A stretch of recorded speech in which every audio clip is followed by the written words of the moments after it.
야곱이 자신의 죽음이 가까웠음을 알고는 12 아들을 불러 모으고 예언을 하면서 축복을 해 주었습니다. 루벤, 시므온, 레위, 유다, 스불론, 이사갈, 단을 위하여 예언을 하였고, 그리고 이제 레아의 여종 실바가 낳은 첫째 아들 갓을 위하여, 야곱의 7번째 아들인 갓을 위하여 예언을 하였습니다. 여러분 19절을 다시 보면요, 19절에 보니까 갓은 군대의 박격을 받으나 도리어 그 뒤를 추격하리로다. 여러분 이것이 무슨 뜻일까요? 갓 지파는 군대의 공격을 받게 되지만 도리어 그 군대를 공격하게 된다는 그런 뜻인데요. 이것은 갓 지파가 나중에 차지할 영토가 요단강 동편 쪽인데, 지리상으로 아람족, 암몬 족속, 모압 족속을 포함한 여러 주변의 민족들과 가까워서 항상 전쟁을 하게 되는데, 처음에는 갓 지파가 힘이 약하여서 수세에 몰리지만 나중에는 도리어 힘이 강하여지고 용맹하여서 적들을 물리치고 승리하게 된다는 그런 예언입니다. 즉 처음에 약한 군대가 나중에는 강한 군대가 된다는 뜻이죠. 처음에는 아주 군세가 약한 지파였지만 나중에는 적들을 물리치고 이길 수 있고 승리할 수 있는 강한 지파가 된다는 것이지요. 여러분 갓 지파는 주변의 민족들과의 전쟁이 참 많은 그런 지리적 여건을 가지고 있었는데, 처음에 고생 많이 하다가 나중에는 아주 용맹스럽고 강한 군대가 되는 그런 강한 지파가 될 것이라는 것입니다. 여러분 요즘으로 하자면 예를 들어 아주 용맹스러운 군인이나 경찰, 무슨 특공대, 특수부대원들과 같은 그런 직업을 가진 사람들에 해당되는 지파인데요. 하나님의 백성들 가운데서도 이렇게 용맹스럽고 주변의 안과 밖의 적들을 잘 물리쳐서 나라와 사회를 잘 지킬 수 있는 훌륭한 사람들이 배출되는 것도 하나님의 섭리요, 은사요, 뜻이라는 데 어떤 의미가 있는 것이지요. 또 처음에는 약했던 하나님 백성들이 주어진 상황에서 하나님 말씀에 열심히 순종하고 훈련을 받아 나가면 아주 강하여질 수 있고 아주 용맹스럽게 될 수 있다는 그런 영적인 의미도 들어있는 것입니다. 그리고 성도님들, 이번에는 야곱은 계속해서 레아의 여종 실바의 둘째 아들 아셀을 위해서 예언을 하였죠. 이 아셀은 야곱의 8번째 아들인데요. 여러분 20절 한번 보시겠습니까? 20절에 보면 아셀에게서 나는 식물은 기름진 것이라 그가 왕의 징수를 공개하리로다 하였습니다. 여러분 이것이 무슨 뜻이냐 하면 아셀 지파가 농사를 지을 것인데 그 기른 농산물이 아주 기름지고 너무 맛이 좋고 품질이 아주 좋아서 왕에게 드리는 진상품으로까지 쓸 것이라는 그런 예언입니다. 여러분 같은 농작물이라도 이렇게 어떤 명품들이 있잖아요. 정말 맛이 있고 정말 몸에 좋은 그런 농산물이 있는데, 여러분 아셀 지파는 나중에 가나안 땅의 서부 지중해 해변을 따라 갈멜 산맥 북쪽으로 달리는 좁고 긴 기름진 평야지대에 거주를 하게 되었어요. 매우 비옥한 땅에서 좋은 농산물을 수확하여서 가나안 땅뿐 아니라 북쪽 페니키아 왕국에까지 수출을 할 정도가 되었는데, 후에 솔로몬 왕이 하나님의 그 성전을 건축할 때에 페니키아의 두로 왕 히람으로부터는 백향목과 잣나무 등의 목재를 실어오고 그 대가로 많은 기름이나 밀들을 보낸 적이 있는데 아마도 그 좋은 농산물들을 이 아셀 지파에서 생산되는 농산물로 보내었다고 생각합니다. 왜냐하면 페니키아 왕국과 바로 밑이 아셀 지파가 있거든요. 그러니까 아셀 지파는 좋은 농산물을 수확하는 지파가 될 것이고 좋은 농산물로 부를 축적하게 된다는 것이죠. 그러니까 아셀 지파는 분홍 지파가 될 거라는 그런 뜻입니다. 여러분, 요즘으로 하자면 맛있고 좋은 식품을 개발하고 생산해서 사람들의 입맛을 돋구고 맛있게 배부르게 먹게 만드는 그런 일들을 하는 직업의 사람들이 된다는 그런 뜻이 되겠습니다. 하나님께서 사람들의 생존과 즐거움을 위해서 이런 음식을 통하여서 이런 일들을 하는 사람들도 일으키시는 것이죠. 하나님 백성들도 아셀 지파와 같은 분들이 있는 것입니다. 몸에도 좋고 맛도 좋은 그런 먹거리들을 생산하고 개발해서 이렇게 이 사회에 어떤 보탬을 주고 즐거움을 주는 것도 하나님의 백성들의 일이라는 데 의미가 있는 것입니다. 여러분, 이제 야곱은 이 라헬의 여종 빌하의 둘째 아들 이 납달리를 위하여 예언을 하는데요. 이 야곱의 6번째 아들에 해당됩니다. 여러분 21절 한번 보실까요? 21절에 보니까 납달리는 노인 암사슴이라 아름다운 소리를 발하는 도다라고 했습니다. 여러분, 납달리는 노인 암사슴이랍니다. 여러분, 암사슴이 이렇게 잡혀있는 게 아니라 놓였다는 것은 자유롭다는 뜻입니다. 그리고 이 암사슴이 아름다운 소리를 발한다고 그랬습니다.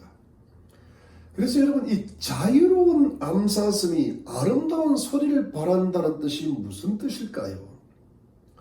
이것이 여러분 아마 소위 그 자유로운 영혼들을 가졌다고 하는 예술가들, 음악과 미술가, 문학가들을 뜻하다고 보는 해석이 있습니다.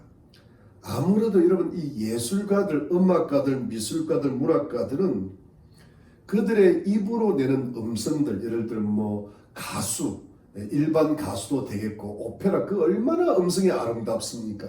그리고 그 연주하는 악기, 그 악기 소리도 참 아름답죠. 시나 산문들도 참 사람들의 마음을 아름답게 만들어주잖아요. 정서를 아주 풍부하게 해주고 이 사람의 영혼을 아주 이렇게 즐겁게 만들어주는 역할을 하죠.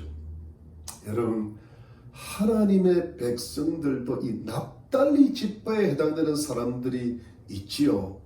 음악과 미술과 문학 등을 통해 이 문화 활동을 통해서 자유롭게 아름답게 소리를 발하여서 하나님의 영광도 드러내고 사람들의 영혼을 기쁘고 즐겁게 하고 인간의 영혼의 정서를 풍부하게 만들어주는 그런 사명을 감당하는 하나님의 백성들이 있다는데도 이 납달리 지파의 의미가 있는 것입니다. 여러분, 크리스찬 문학가라든가 뭐 음악과 미술과 이런 조각가, 시인, 여기에 다 해당되겠죠. 예를 들면 뭐 핸델의 메시아 뭐 이런 데 다 해당되지 않겠습니까? 자, 이제 야곱은 라헬의 첫 아들인 요셉을 위하여 예언을 하고 축복을 하고 있는데요. 여러분, 이 요셉은 12아들 중에 11번째 아들이었습니다. 그런데 여러분, 이 요셉에 대한 야곱의 예언은 앞에서 예언했던 유다 지파의 축복에 버금간다고 할 정도로 하나님의 엄청난 축복의 내용을 담고 있습니다. 여러분, 먼저 22절을 한번 보실까요? 22절에 보니까 요셉은 무성한 가지 곧 샘 곁에 무성한 가지라 그 가지가 담을 넘었도다. 여러분, 우선 요셉은 무성한 가지라는 겁니다. 근데 그 무성한 가지가 어디에 있죠? 샘 곁에 무성한 가지라고 했습니다. 그리고 그 가지가 담을 넘었다는 겁니다.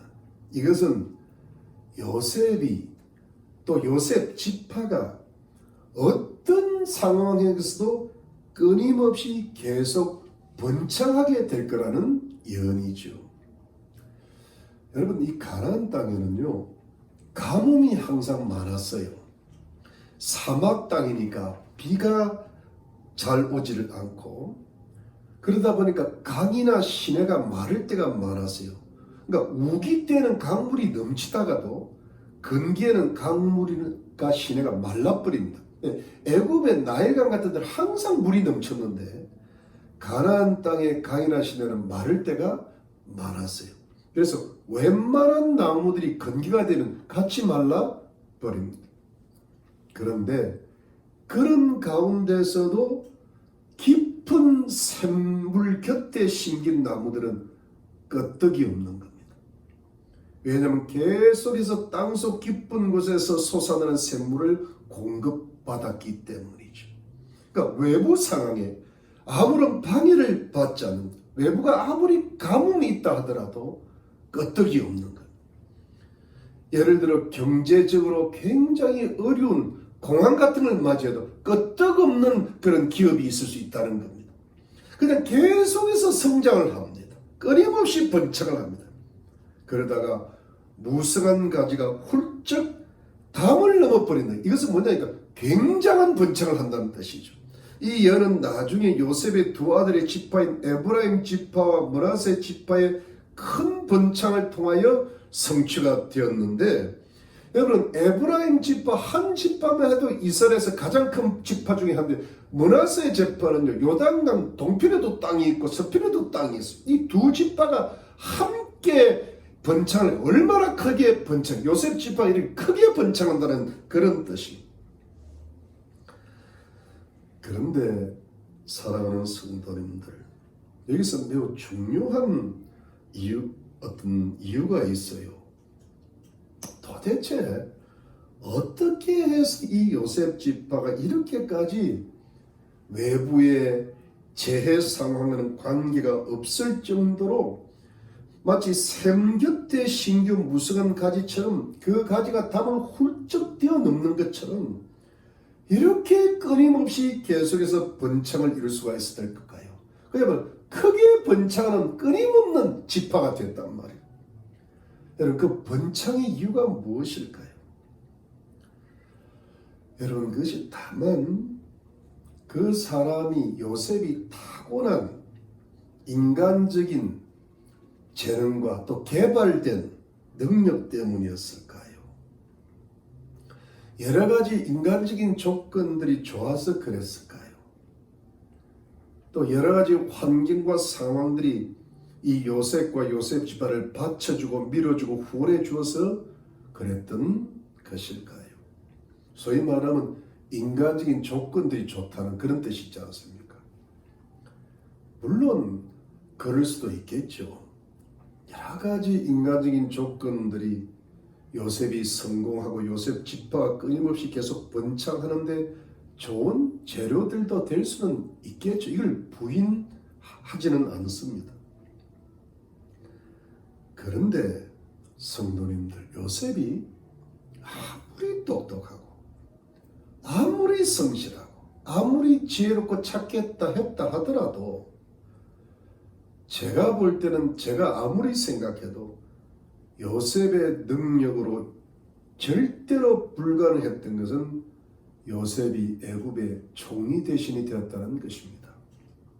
뭐 요셉이 어느 정도까지는 성공할 수 있겠지만 어떻게 요셉이 외국의 총리 대신까지 될 수 있겠습니까? 그리고 요셉이 총리 대신으로서 그 역할을 아주 잘 수행을 했다는 겁니다. 그야말로 존귀하고 위대한 총리 대신이 되었거든요. 이것은 요셉이 가진 인간적인 조건만으로는 불가능했던 이야기입니다. 그러면 여러분, 이것을 누가 하셨습니까? 그것을 하나님께서 하셨다는 것입니다. 물론 요셉도 성실했고 최선을 다했죠. 그러나 결국 이것이 되게 하시고 하게 하시는 분은 결국 하나님이셨다는 것입니다. 여러분 23절 한번 보시죠. 23절에 보니까 활 쏘는 자가 그를 학대하며 그를 쏘며 그를 군박하였으나 라고 했습니다.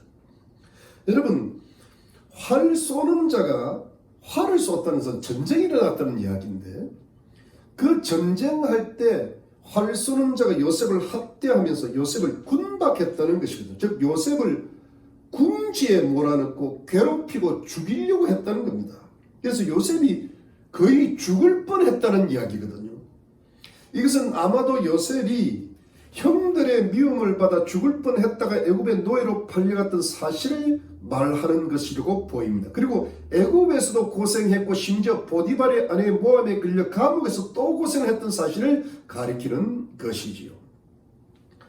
여러분 또 뿐만 아니라 장례를 보면요, 사사시대 때에 요셉의 장자인 므낫세 지파에서 기드온 사사가 나오는데, 이 기드온 사사 때에 활을 잘 쏘기로 유명했던 민족이 미디안 족속이랍니다. 그 미디안 족속에게 압제를 당하였고 미디안 군대에 의해서 큰 위기를 당할 것이라는 그런 예언으로 보아도 좋겠습니다. 아무튼 요셉과 요셉 지파는 엄청난 삶의 위기를 당하였고 또 앞으로도 맞이할 것입니다. 그러니까 아주 큰 어려움에 처했고 또 처할 것입니다. 죽을 위기를 겪고 또 죽을 위기를 겪게 될 것입니다. 그러면 여러분 요셉과 요셉 지파가 어떻게 앞으로 될 것이라는 겁니다. 여러분 24절을 보시기 바랍니다. 24절에 보니까 24절에 요셉의 활이 도리어 견강하며 그의 팔이 힘이 있으니 야곱의 전능자의 손을 힘입음이라 그로부터 이스라엘의 반석인 목자가 나도다 그랬습니다. 여러분 이것이 무슨 뜻이냐면 도리어 요셉의 활이 아주 강해진다는 겁니다. 그야말로 죽을 뻔했는데 이게 역전이 된다는 이야기죠. 그리고 오히려 요셉의 팔에 힘이 생겨서 활을 잘 쏘게 됐다는 겁니다. 여러분 팔에 힘이 있어야 활을 당기거든요. 그 활이 보통 강한 게 아닙니다. 팔뚝이 굉장히 세야 됩니다. 근데 도리어 요셉의 팔에 힘이 세어진 이유가 뭡니까? 요셉의 팔에 힘이 들어가는 이유가 무엇입니까? 그것은 하나님의 힘이었어요. 야곱의 전능자의 손을 힘입음이라고 했습니다. 여기 전능자는 전능하신 하나님을 가리키죠. 전능하신 하나님의 손이 야곱의 팔을 딱 붙들어 주신 겁니다. 여러분 이런 뜻입니다. 여기 야곱의 팔이면 요셉의 팔이면 하나님이 딱 잡아줘요.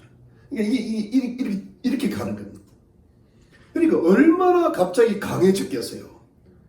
그래서 이 요셉이 하나님의 손을 힘입어서 팔에 힘을 얻는 거예요. 그래서 요셉의 팔이 활을 잘 쏘게 되는 거예요. 그래서 요셉이 그 모든 역경을 이기고 오히려 적을 쏘아 죽여 이기는 승리를 하게 된다는 것이죠. 그래서 그 과정을 겪고 역전의 어떤 상황을 겪어가지고 결국 요셉이 아주 존귀하게 되었죠. 노예로 팔렸다가 감옥까지 있다. 그야말로 요즘 말로 하면 수직상승했잖아요. 존귀하게 되었습니다. 애굽의 위대한 총리 대신이 되었어요. 그리고 요셉의 후손 므낫세 지파의 기드온 사사도 미디안 대군을 하나님의 힘을 입어서 기적적으로 물리치고 승리하게 될 것이라는 것이죠. 그래서 기드온이 이스라엘에서 가장 존귀한 사람이 되었잖아요. 사랑하는 성도님들, 여기서 중요한 것이 무엇일까요? 요셉이 최선을 다하지 않은 게 아니고요. 기드온이 최선을 다하지 않은 게 아닙니다. 최선을 다하지 않는 사람은 하나님이 쓰시지 않습니다. 어떻게 게으른 사람을 쓰겠어요? 그러나 그럼에도 불구하고 요셉의 활과 그 활을 쏘는 팔의 힘은 큰 역경을 감당하고 무서운 애굽의 현실을 이기게는 역부족인 것. 요셉이 아무리 노력해도 안 되는 것은 안 되는, 질 수밖에 없어요. 기드온도 그 당시에 이스라엘의 군대 힘만으로는 미디안 대군을 못 이깁니다. 절대로. 그냥 붙어서 전쟁했다면 기드온 부대가 아마 전멸했을 겁니다. 이것이 기드온의 연약한 현실이었죠. 그런데 여러분, 이 역부족이고 연약한 팔에 힘을 실어주신 분이 누구십니까? 전능하신 하나님입니다. 힘을 이야기해요. 영어로는 Almighty God라고 그러잖아요. 그런데 히브리어는 엘샤다입니다. 어떤 상황에서도 도와주시는 분.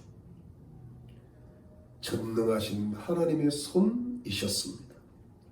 요셉과 요셉 지파의 연약한 팔이 전능하신 하나님의 손을 힘입었던 것입니다. 그래서 하나님의 힘을 힘입어서 요셉과 요셉 지파가 크게 승리를 하고 존귀하게 되고 그 역경을 역전으로 바꾸게 되었던 겁니다. 여러분 24절을 한번 다시 보시기 바랍니다. 24절을 다시 보니까 요셉의 활이 도리어 견강하며 그의 팔이 힘이 있으니 야곱의 전능자의 손을 힘입음이라 그로부터 이스라엘의 반석인 목자가 나도다. 여러분 여기 끝부분에 보니까 그로부터 이스라엘의 반석인 목자가 나도다라고 했는데 여러분 이 부분이 요셉의 후손인 요셉 지파에서 메시아 예수 그리스도께서 탄생하신다는 예언이 아니거든요. 하나님의 아들이신 예수 그리스도는 유다 지파에서 탄생하시거든요. 근데 이 부분은 성경 원어를 번역할 때 약간의 오류라고 보이지는 이유가 이 부분의 올바른 해석을 어떻게 하는가 하면 그 앞에 전능하신 하나님의 손을 힘입다는 그 부분과 이스라엘의 반석인 목자가 동격이라는 것입니다. 이것이. 즉 이런 뜻입니다. 전능하신 하나님을 힘입어서 즉 이스라엘의 반석이신 목자를 힘입어서 요셉의 팔이 강하여졌다는 해석을 옳게 보는 것입니다. 영어 성경 NIV도 그렇게 표현되어 있습니다. 번역되어 있는데 여러분 똑같이 because of라는 말을 똑같이 씁니다. because of the hand of the mighty one of Jacob. 또 칸마하고 because of the shepherd, the rock of Israel이라고 되어 있습니다. 그러니까 뭐뭐 때문에 그러니까 전능하신 하나님의 손 때문에 이스라엘의 반석이신 목자 때문에 하나님을 가리킨다. 즉 요셉 지파를 든든하게 받쳐주신 분은 하나님이심을 재차 강조한다고 보면 됩니다. 그러니까 하나님이 힘을 주셨기 때문에 이스라엘의 반석이신 목자이신 하나님이 요셉을 도와주셨기 때문에 이겼다는 겁니다. 요셉과 요셉 지파가 역경을 이기고 역전을 하고 승리를 하고 외부의 상황과는 관계없이 끊임없이 계속해서 번창을 할 수 있다는 그런 뜻이지요. 여러분 25절을 보면요 그것이 무슨 뜻이 더 명확해집니다. 여러분 25절에 내 아비의 하나님께로 말미암나니 그가 너를 도우실 것이요 전능자로 말미암나니 그가 내게 복을 주실 것이며 위로 하늘의 복과 아래로 원천의 복과 젖먹이는 복과 태복이로다 그랬습니다. 여러분 전능하신 하나님께서 도와주셨다는 겁니다. 그래서 복을 주신다는 겁니다. 위로부터 하늘의 복을 주신다는 게 무슨 뜻일까요? 여러분 하늘에서 내리는 비와 이슬과 햇빛을 가리키죠. 아래에서는 원천의 복을 주신다고 했습니다. 이것은 강과 시내와 샘물이 마르지 않는다는 겁니다. 젖먹이는 복과 태의 복을 주신다고 했습니다. 이것은 자녀들을 많이 낳고 자손들이 번성한다는 뜻입니다. 여러분 이 모든 하늘과 땅과 자손의 복은요 고대 당시에 농사와 목축과 관계가 있죠. 농사가 잘 되고 목축이 잘 되려면 하늘에서 비와 이슬이 잘 내리고 햇빛이 잘 내리쬐야 되고요. 땅에서는 항상 물이 풍부해야 되고 그리고 농사를 잘 짓고 목축을 잘 하려면 사람들이 자손들이 많아야 돼요. 여러분 이게 무슨 뜻인가 하면 재산이 풍부해진다는 고대 사회에서의 재산은 하늘과 땅과 자손들이. 그러니까 재산이 아주 풍부해진다는 것인데 한마디로 이 요셉과 요셉 지파의 재산이 땅이든 물이든 이러면 하늘에서 비가 내린다는 것은 뭐 요셉의 능력 갖고 되는 겁니까? 하나님이 쏟아부어 주시는 겁니다.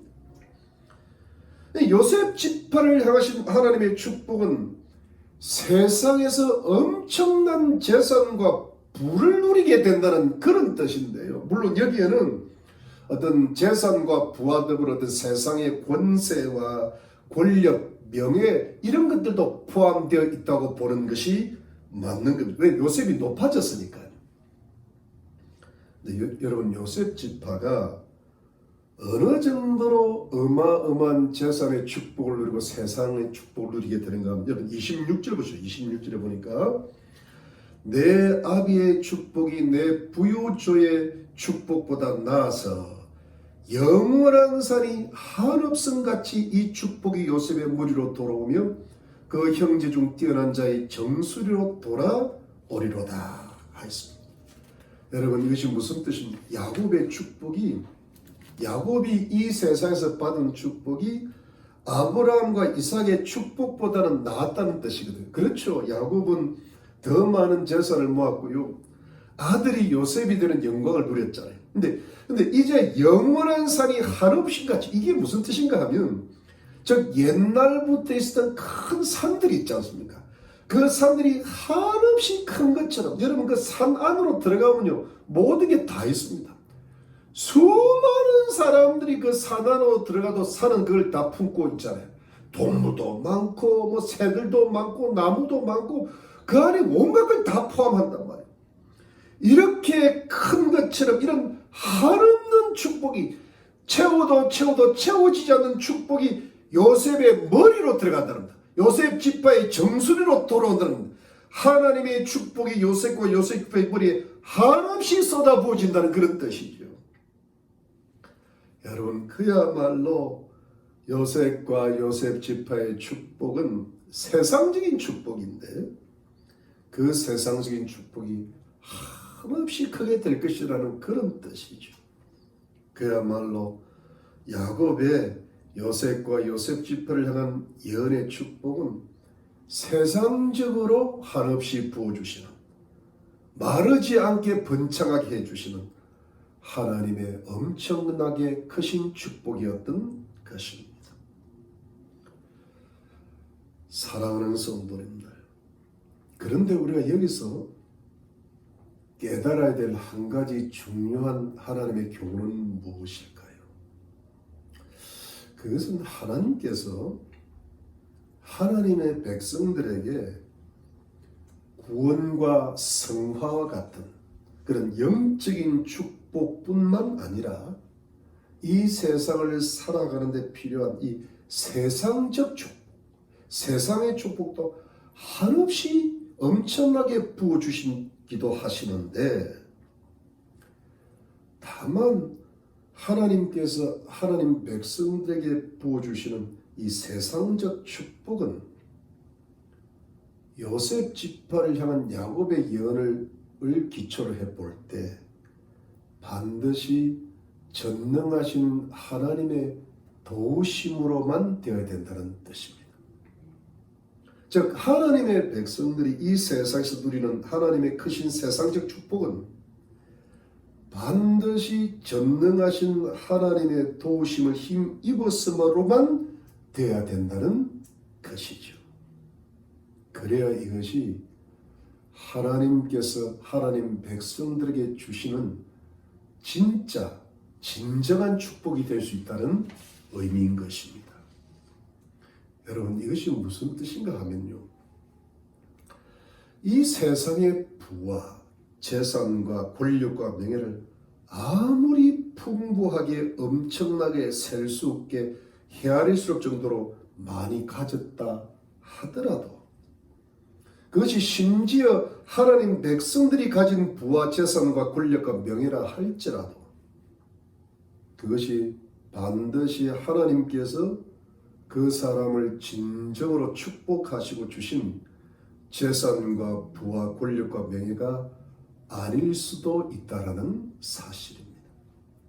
즉, 그 모든 세상적인 어떤 부와 권력과 명예와 풍부함이 하나님의 뜻하고는 관계없이 하나님을 믿고 경외하는 신앙과는 관계없이 스스로 자신의 재능과 자신의 의지와 자신을 후원하는 소위 백그라운드와 자신의 해군과 또 나아가서 자신의 욕심과 탐욕으로 말미암아 또 나아가서는 죄를 짓더라도 심지어 사람을 해치고 죽여서라도 얻는 부가 있을 수 있는 거잖아요.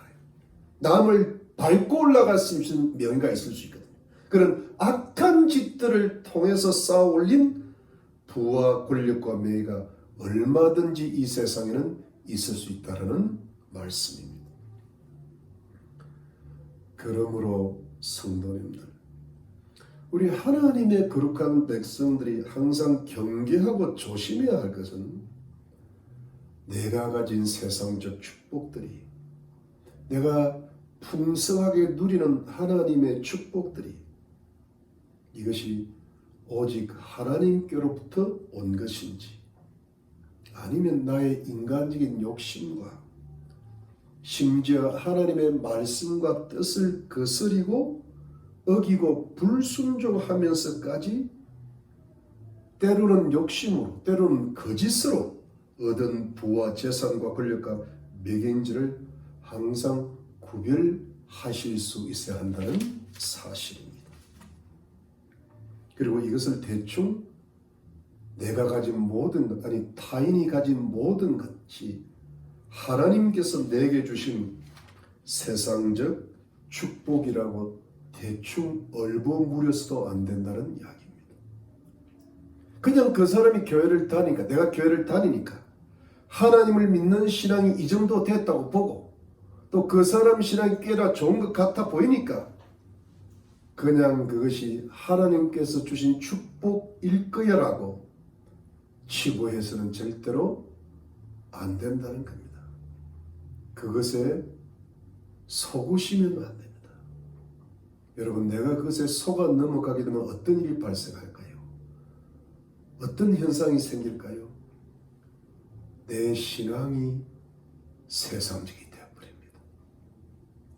하나님을 묻는 내 신앙이 순수하고 거룩하고 경건해야 되는데, 영적이라야 되는데 그 세상적인 축복의 마음을 빼앗김으로 말미암아 내 신앙이 타락하고 약해지고 더러워질 수 있다는 이야기입니다. 그럼 내 신앙은 어떻게 될까요?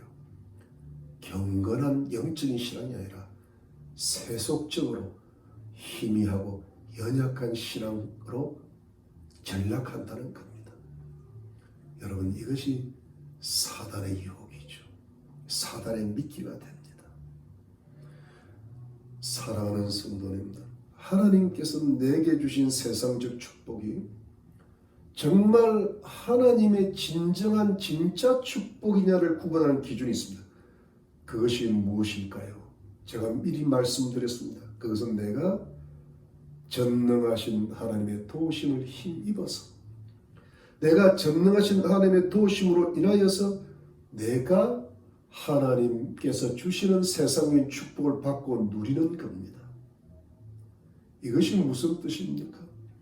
내가 하나님의 말씀에 순종해 나갈 때, 내가 하나님의 뜻의 인도를 받았을 때, 그리고 하나님을 경외하고 하나님께 간절히 기도를 드려서 인생의 힘든 역경과 치열한 전쟁터 가운데서도 나의 팔의 힘이 약해질 때에도 전능하신 하나님을 의지하고 신뢰하고 경외해서, 그래서 하나님께서 응답하시고 도와주셔서 때로는 기적 같은 일이 발생하게 하셔서 정말 내 힘이 아니라 하나님의 힘으로 이루어졌을 때만이, 그렇게 믿어질 때만이 바로 그때 주신 하나님의 세상적인 축복만이 진정으로 진짜로 하나님께서 부어주시는 축복이라는 것을 믿으시기를 바랍니다. 그러면 그것이 진짜 내게 주신 하나님의 세상적 축복이라는 증거는 뭡니까? 그 사람의 신앙이 진짜일 때입니다. 요셉은 하나님의 세상적 축복을 엄청나게 받았습니다. 그야말로 위대한 그런 총이 되시겠죠. 요셉의 신앙은 뭡니까? 진짜 하나님을 경외하는 위대한 신앙이었잖아요. 그러니까 어떤 고통과 연약함 속에서도 하나님만을 의지해내는 신앙이었지. 그가 그야말로 역경에 처하고 죽을 때라도 하나님을 의지했잖아요. 그리고 항상 감사. 그러니까 하나님이 항상 함께 하시죠. 형통케 하시고. 왜요? 어떤 상황에서도 하나님을 경외하니까. 하나님을 의지하니까. 하나님의 전능하신 능력의 손이 임하시는 거예요. 하나님께서 어떻게 하셨어요? 도와주시는 겁니다. 역경과 고통 속에서도 함께 해주시는 겁니다. 이것이 진정으로 하나님이 함께 하시는 축복이거든요. 하나님이 함께 하신다는 게 뭐예요? 그냥 함께 하시는 게 아니라 도와주신다는 겁니다. 보호하시고 항상 인도하시고 때로는 기적을 베푸시고. 여러분, 사라가 이삭을 낳는 게 뭐예요? 하나님의 전능하신 도우심이잖아요. 하나님이 함께 하시는 거잖아요. 이것이 형통이거든요. 여러분, 기도원 사사도 마찬가지입니다. 기도원 사사는 아주 소심하고 연약한 사람이에요. 기도를 하더라도 너무 구체적으로 했던 사람, 하나님을 약간 성가시게 할 정도로 하나님을 오히려 시험하듯이 기도했던 사람인데, 그래도 하나님이 그 기도를 받으시며 하나님을 경외하는 그 마음을 이해를 하시고, 그러니까 기도원이 어떻게 되었어요? 그의 연약함과 소심함을 넘어서는 거예요.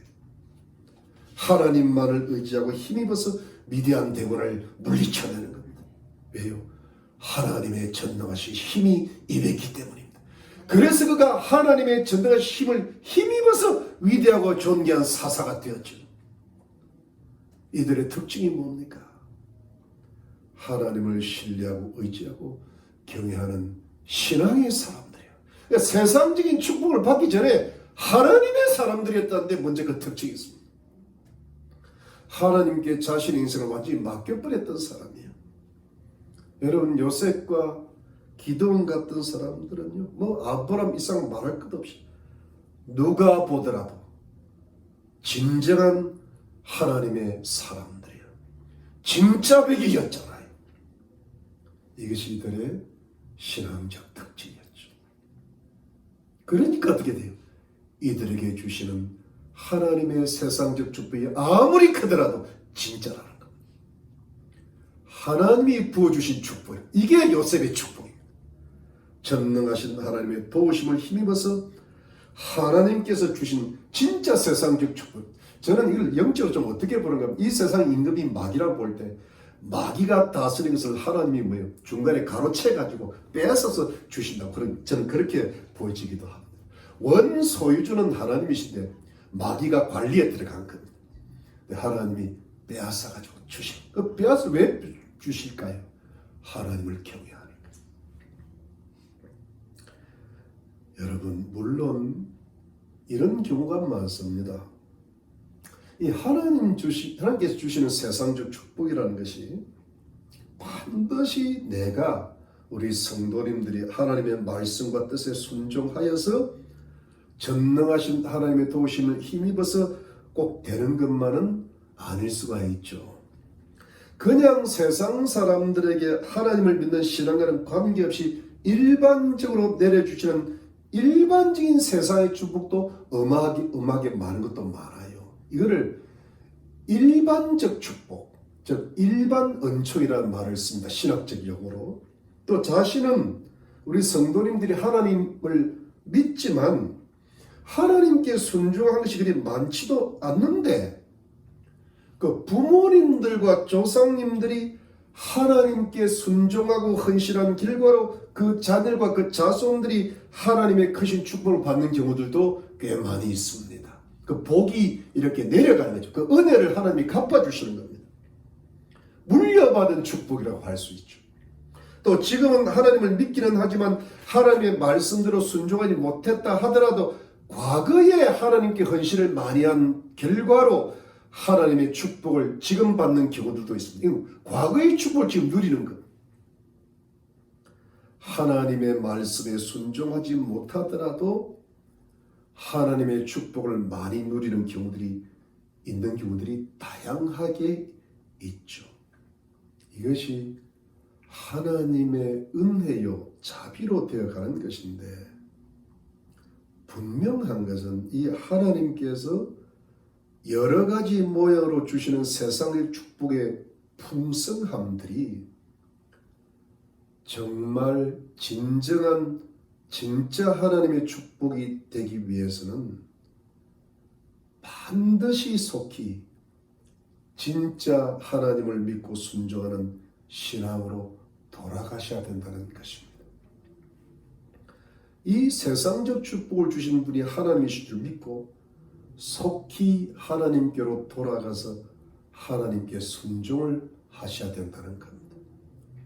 그러니까 축복이 먼저 왔지만 후에 진짜 배기 신앙으로 돌아가야 되는 경우도 있다는 이야기죠. 그렇지 않으면 어떻게 될까요? 하나님께서 주신 세상적 축복이 점점 사라지게 된다는 겁니다. 끊임없이 발전되지 않는 겁니다.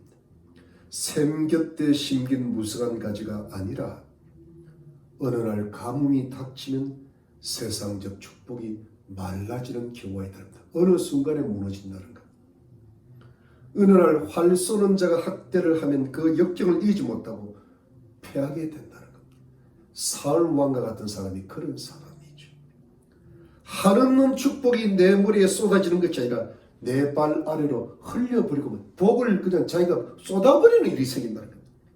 결국은 뭐예요? 세상적 축복이 점점 떠나간다는 이야기입니다. 그리고 또 하나는 그 세상적 축복이 오히려 영혼의 독이 되어서 그 세상적 축복들 때문에 그걸 누리느라고 하나님을 믿는다 하면서도 하나님으로부터 점점 멀어지고, 그래서 그 영혼도 점점 피폐해지면서 잘못될 경우는 영혼 구원도 잃어버리고 하늘의 상을 쌓지 못한 일이 생긴다는 겁니다. 가족들 가운데 구원을 받지 못하는 사람들이 생기는 비극이 발생합니다. 틀림없이 이렇게 씁니다. 왜요? 하나님 주신 축복 속에서 하나님 말씀에 온전히 순종하면 그 영적인 축복이 그냥 같이 흘러가는 건데, 세상적 축복에 많이 빼앗겨 있으니까 거기서 영적인 축복이 풍성하지 못해가지고 구원받지 못한 가족들이 생긴다는 겁니다. 왜요?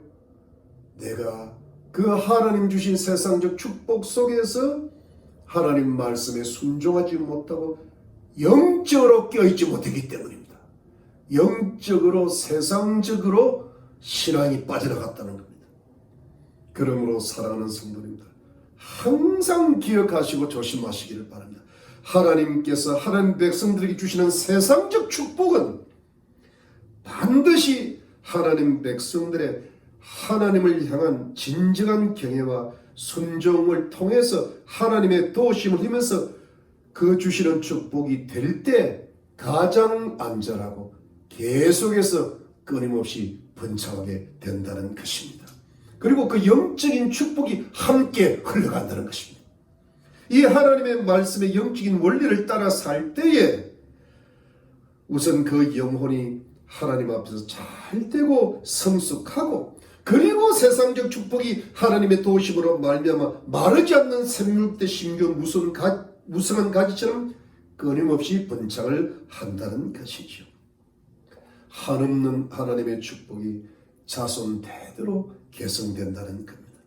이것이 하나님이 우리에게 주시고자 하는 영혼 육의 축복이 되고 영적인 축복이 되고 세상적인 축복이라는 것을 믿으시기를 바랍니다. 세상적 축복을 통해서도 하나님의 영광을 올리게 되는 것이죠. 사랑하는 성도님들, 우리 같은 말씀의 맥락이지만 여기서 한 가지 더 강조할 것이 있습니다. 그것은 바로 이것입니다. 그것은 내가 비록 이 세상에서 하나님의 세상적 축복을 많이 못 받았다고 생각이 들어서 능력이나 재능이나 인간적 조건이나 배경이 너무나 적고 작을지라도 내가 비록 가진 것이 많지 않을지라도 나로서는 내가 이루고 싶은 꿈이 너무나 불가능하게 보인다 할지라도 만일 우리가 전능하신 하나님의 도우심을 받을 수 있는 사람만 될 수가 있다면 이스라엘에서의 반석이시고 목자이신 하나님의 도우심을 받을 수 있는 자가 될 수만 있다면 나도 우리도 내 가정도 내 자녀도 우리 교회도 요셉의 지파의 머리에 정수리에 내려주신 한없는 하나님의 이 세상에 내려주는 축복을 받을 수가 있다는 것입니다. 나는 불가능하지만 하나님께는 가능하다면 왜요? 하나님은 전능하시기 때문에 내가 하나님의 도우심을 힘있는 자가 될 수 있다는 여러분 가 지파가 처음에 약했지만 강한 군대가 됐잖아요. 요셉처럼은 아니지만 왜 가 지파가 강하고 하나님이 함께 하시니까 가 지파가 강하게 될 수 있다는 그런 뜻이거든요. 여러분 같은 문학을 하도 하나님께 영광 돌리는 문학가가 될 수 있다는 건 아닙니까? 여러분 농산물을 짓더라도 비싼 농산물을 지어서 세상에 이 외국에 수출할 수 있는 그것도 축복이 될 수 있지 않습니까? 그런데 그것이 하나님의 말씀에 순종했을 때 그런 복을 주신다는 그런 뜻입니다. 하나님 백성들에게는 특히 그렇다는 겁니다. 그러니까 나는 가진 것이 부족해도 우리가 하나님만의 도우심을 받을 수 있다면 얼마든지 세상적 축복이 가능하다는 것을 가르쳐 주신 것입니다. 여러분 그 비결이 무엇입니까? 뚜렷하게 말씀드리면 어떻게 됩니까? 요셉처럼 하면 됩니다. 기도원처럼 하면 됩니다. 어떨 때 어떤 역경과 어떤 고통스러운 환경과 몸이 아프고 마음이 아프고 사람들이 나를 알아주지 않고 무시하고 우습게 보고 괴롭히고 핍박하고 또 내가 헤어나기 힘든 절망적 상황의 구렁텅이서라도 그때 하셔야 될 게 뭡니까? 나를 바라보지 않는 겁니다. 여러분 나를 바라보면 실망이 많이 오죠. 나를 바라보지 말고 하늘에 계신 하나님 전능하신 하나님을 바라보시기 바랍니다. 그리고 그 전능하신 하나님을 진심으로 신뢰하고 의지하고 경외하시는 겁니다. 그리고 하나님은 나를 어떠한 상황에서도 도우시는 분이시라고 믿으시기를 바랍니다. 내 인생에 대역전을 주실 수 있는 분이라고 믿으시기를 바랍니다. 마치 에스더가 죽으면 죽으리라 하고 하나님 앞에 나아갔을 때 대역전의 역사가 나타나죠. 적들을 죽이고 그야말로 다시 성령, 영광과 존귀를 얻는 그런 역사가 일어났잖아요. 왜? 죽으면 죽으리라고 하나님을 붙드니까 하나님이 반드시 나타나시는 것이죠. 도우시는 겁니다. 부지런히 열심히 계속해서 우리가 가진 것이 없다 하더라도 말씀과 기도는 누구든지 할 수 있습니다. 하나님 앞에 나아가서 누구한테나 공평합니다. 열심히 하나님의 교회를 다니시고 교회도 충성을 다해 한번 섬겨보시기를 바랍니다. 그러면 반드시 하나님이 그것을 보시고 역사하시는 것입니다. 하나님께서 도와주실 것입니다. 하나님께서 새로운 기회를 열어주시는 거예요. 우연한데 열어주시는 거예요. 여러분 룻이 보아스를 만났을 때 우연히 보아스의 밭에 갔다 그랬습니다. 근데 그게 어떻게 우연이겠습니까? 하나님이 함께 하신 겁니다. 인간의 우연은 하나님의 필연이죠. 하나님이 도와주시는 겁니다. 하나님께서 좋은 길을 열어주시는 겁니다. 하나님께서 지혜와 지식과 재능을 더해주시는 겁니다. 어느 날 머리가 좋아질 수 있다는 겁니다. 여러분. 하나님께서 자녀들 길을 형통케 하시고 축복의 길을 열어주시는 겁니다. 하나님께서 우리 교회도 부흥을 주실 줄로 믿는 것입니다. 인생과 상황을 재창조해 나가시는 겁니다. 하나님은 창조의 하나님이십니다. 그래서 여러분 성경 이사야 35장과 같은 그 말씀의 은혜가 우리들의 것이 될 줄로 믿는 겁니다. 광야와 메마른 땅이 기뻐하며 사막이 백합같이 피어 즐거워하며 무성하게 피어 기쁜 노래로 즐거워하며 레바논의 영광과 갈멜과 사론의 아름다움을 얻을 것이라. 그것들이 여호와의 영광 곧 우리 하나님의 아름다움을 보리라. 너희는 약한 손을 강하게 하여 주며 떨리는 무릎을 굳게 하여 주며 겁내는 자에게 이르기를 너는 굳세게 하라. 두려워 말라. 보라 너희 하나님이 오사 보수하시며 보복하여 주실 것이라. 그가 오사 너희를 구하시리라 하라. 여호와의 속량함을 얻은 자들이 돌아오되 노래하며 시온에 이르러 그 머리에 영영한 희락을 띠고 기쁨과 즐거움을 얻으리니 슬픔과 탄식이 달아나리로다 하였습니다. 여러분, 하나님이 이것을 주실 수 있다는 겁니다. 인생 사는 것을 너무 염려하지 마시고 너무 걱정하지 마시고 어떤 상황에서도 살아가는 성도님들 낙심하거나 절망하지 마시기를 바랍니다. 내가 요셉처럼 궁지에 몰리고 죽을 직인이 되더라도 나도 요셉처럼 하나님의 도우심을 힘입어서 나의 팔이 강하여지고 나의 활이 강하여질 수 있다면 우리들은 끊임없이 번창하는 무성한 가지가 될 수 있다라고 믿으시기를 바랍니다. 하나님의 한없는 축복이 우리들의 머리와 우리 자녀들의 머리와 우리 교회 모든 일들에 부어지고 넘칠 수가 있다고 믿으시기를 바랍니다. 우리도 하나님께 주시는 세상적인 축복이 한없이 대대로 이어질 수 있다는 것을 믿으시기를 바랍니다. 여러분, 이것을 정말 믿으시고 믿으신다면 이제부터는 무릎 꿇고 기도하시기 바랍니다. 네, 무릎을 가지고 승리해 나가는 겁니다. 무릎 꿇는 그 기도를 하나님이 절대로 외면치 아니하실 겁니다. 여러분의 신앙을 희미하고 가짜로 만들고 진짜 믿기로 만드십시오. 진짜의 신앙으로 나가십시오.